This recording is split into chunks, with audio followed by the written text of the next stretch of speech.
食女啊，咁食你就食啦，你帶翻個兔去食啊嘛，你又唔撚帶個兔去食，跟住尾你就咁光住個追去食。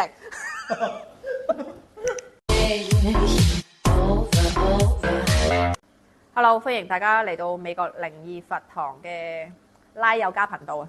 唉，佢啲片 NG 花專場，因為佢啲片我都唔會點樣放出嚟嘅，都係放喺佢個 account 上邊嘅。咁啊，今集咧我哋就唔啦講嗰個普通話啦。既然咁多人嫌棄嘅話咧，咁我就唔講普通話啦。唔講，因為我哋講普通話成日上傳上去又俾抖音啊嗰啲視頻退翻嚟，我哋都係講翻粵語，為所欲為，係咪啊？係啊。唉，呢集講顧伯登嘅，其實都唔係主要想講顧伯登啲嘢嘅。顧伯登嘅嘢嘅話咧，我其實都已經講到好厭噶啦，因為我係靠顧伯登啲嘢起水嘅。咁點解咁講咧？嗱，咁我今日身上帶住呢個衣豆咧，黃色嘅呢粒衣豆咧，你陣間可以影個相鬆近佢，可以到時候放去個畫面嗰度俾人睇嘅。咁啊，呢個係我第一個同顧伯登請翻嚟嘅衣豆。咁我哋之前成個視頻入邊提嘅衣豆咧，就係佢啦。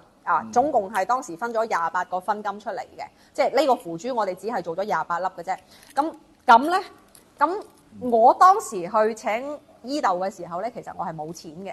咁就當然後來我就湊齊咗請佢嘅嗰筆錢，就交咗俾阿師兄，就喺2024年嘅3月19號嗰日咧，就轉咗錢俾佢，咁佢就寄咗阿衣豆翻嚟俾我啦。咁就呢個衣豆咧，從此改變了。都唔係㗎，前期都其實行得比較辛苦嘅。雖然係話，哎呀，佢係可以幫你搶到一筆錢俾你去用一下，咁但係你都要捱㗎嘛。因為當時我又打緊官司，然後有成30幾萬要俾個原告㗎嘛。咁所以就衣豆其實好大程度上就係唔係一翻嚟就即刻就嚟到嘢俾我睇嘅，因為當然我當時業障好重啦嚇，我業障非常之重，所以我供阿衣豆都3個星期先見到有嘢到嘅。唔係即刻嚟㗎，但係我啲客咧去帶啲阿姐嗰啲嘢咧，啲嘢都嚟得好快嘅。呢個係阿姐，係啊，就係阿姐咯。阿姐嚟嘅，全數就係做咗28粒符珠，咁就3個星期就大概幫我攞咗6萬蚊啊！攞咗6萬蚊之後咧，我就接住去請個木。咁另外一個木咧就都係啲皮嚟㗎啦。我哋所講嘅皮就係阿姐啦吓，咁啊，咁就大概係28定係32日到啊！我唔記得啦，就幫我一共係攞咗即係6萬，再加後邊嘅幾多錢啊？即係總共係32萬啦嚇。32萬，咁就哇，簡直就係令到我成個人精神爽朗。因為我當時去揾師兄嘅時候咧，其實我個人啊都好頹廢㗎啦。唉，即係你又失業，然後就又俾老闆啊、俾同事啊出賣你。跟住你係過緊一個人生好低嘅低谷㗎，你係基本上你已經唔再相信人㗎啦。嗰一刻係，我仲同自己講，我話屌阿星，如果呢個光頭佬都呃我嘅話咧，我就去死咗佢算啦。唔知陣間阿師兄聽到會唔會鬧死我？係啊，我係真係咁講，咁我同佢唔熟啊嘛，咁對佢係會有敬畏之心嘅。咁但係咁佢始終都係牌商啊嘛，咁我喺我當初個眼中入邊。佢只不過同其他牌商唔一樣嘅就係佢賣啲嘢就係偏激啲咯，即係好似我哋供阿姐啊或者係咩嘅話，咁佢賣啲嘢係相對其他牌商嚟講係會偏激啲啊嘛。又嚟得快，嚟得狠。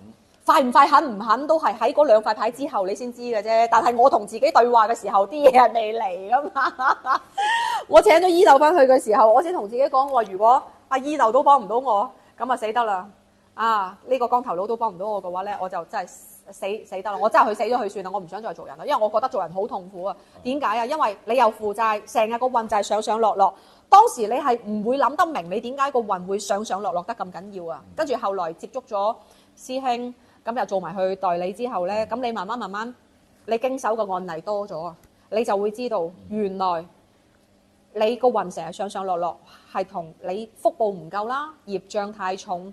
都係有好大關係㗎，係你個業障能唔能夠撐得，唔係你個福報能唔能夠去蓋過你所積落嘅業障？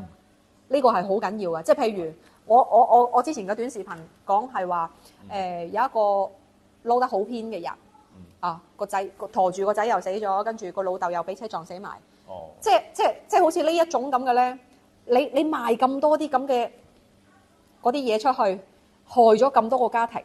咁你可想而知，你做嘅呢個所謂嘅偏門係偏得幾緊要，係可以令到你積落有幾深嘅業障。然後好啦，你賺咗錢，你又唔去做功德。其實你做啲咁偏嘅嘢，你就賺到錢之後，你應該第一時間就係攞嚟做好事，攞嚟做善事，去蓋過你積落嘅嗰啲業障咧。咁你就可以唔使受咁重嘅嗰個懲罰報應。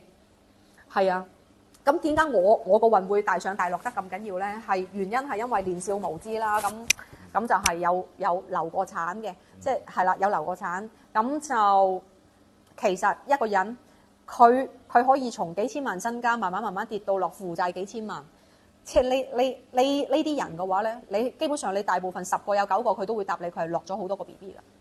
即係後生嘅時候啊，有好多人好多男人啊，佢中意去食女啊，咁食你就食啦，你帶翻個套去食啊嘛，你又唔撚帶個套去食，跟住尾你就咁光住個追去食。咁你食撚完之後，好啦，條女又撚咗啦，嚟講俾你聽，我有咗喎，咁啊，好，咁啊，你去落咗去咯咁。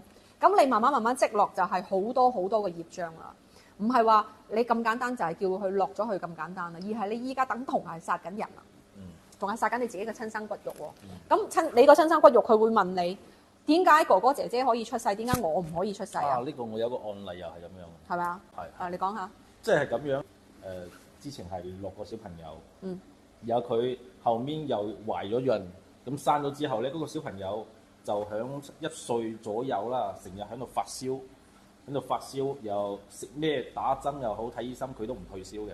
咁佢冇辦法，咁佢走去問一啲神婆之類嘅，咁嗰個神婆咁佢咪求菩薩問一問事，咁樣佢又話：你之前係咪6個小朋友？佢開始就都唔認，後面就問咗幾次咁樣，因為佢好確認佢一定係6個小朋友，即係所謂嘅神明同佢去溝通，佢自己係菩薩咁樣嘅，咁後面佢又認咯，認咗之後，咁佢就話呢個小朋友即係之前落嘅嗰個小朋友咧。佢話點解哥哥姐姐可以讀書有書包，點解佢冇？所以佢唔憤氣，咁就係咁令到佢發燒啊之類嘅，就係咁樣咯。咁後面就做咗啲法事啦，咁中國人有中國人嘅方式嘅燒嘢啊等等嘅嘢，咁後面就又開始冇事啦，就退咗燒啊等等嘅。咁醫生都解釋唔到咩事嘅，就係咁樣好神奇喎。佢就係又係同嗰個流產唔係落小朋友有關嘅。所以你真係唔可以再去嘗試呢樣嘢，真係要帶個袋真係唔係講笑嘅呢啲嘢。